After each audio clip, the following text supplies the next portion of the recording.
La décision en fait, du thème de Ludovia est toujours une décision collective.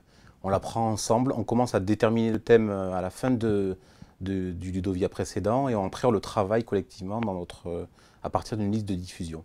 Et parce qu'on a à cœur d'avoir des problématiques qui sont partagées par l'ensemble de la communauté de chercheurs qui travaillent autour des questions du numérique.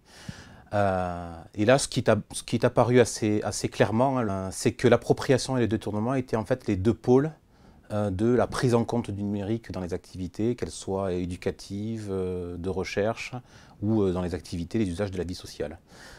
Et donc on s'est concentré sur cette double entrée en le posant comme une opposition non pas privative, hein, c'est ou appropriation ou détournement, mais plutôt comme une opposition progressive, quelque chose qui détermine deux pôles entre lesquels plusieurs attitudes sont possibles. Au vu des retours de l'appel à communication, en fait, ça a bien fonctionné puisqu'on a eu beaucoup de retours et on a des sessions en fait qui rendent bien compte de cette dimension. Avec ce qui me paraît intéressant, c'est qu'on a une session éducation qui est très fournie cette année, justement parce que dans le cadre de l'éducation, cette question est vraiment cruciale. C'est vraiment la question de savoir si on joue avec ou si on joue contre les outils du numérique, sachant qu'ils sont, j'allais dire, devenus incontournables dans la vie sociale des apprenants et donc qui doivent rentrer dans l'école d'une manière ou d'une autre. Du coup, la session la plus importante, c'est appropriation et détournement dans les pratiques éducatives.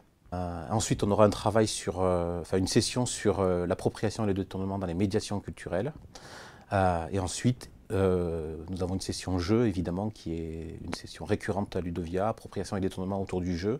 Et là, on a des pratiques qui sont intéressantes, comme des pratiques de détournement de jeu ou d'appropriation de jeu, qui sont un peu plus techniques et qui sont le fait d'une communauté un peu plus au fait de la complexité technique du numérique, mais aussi très investie dans son média.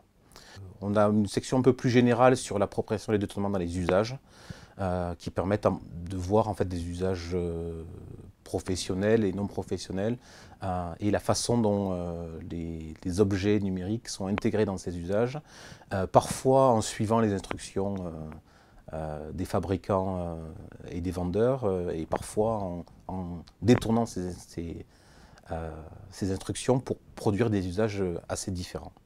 On a une session on terminera comme de manière un peu traditionnelle par une section autour de l'art numérique où les pratiques évidemment d'appropriation et de détournement sont, je dirais, poussées à leur paroxysme par les artistes.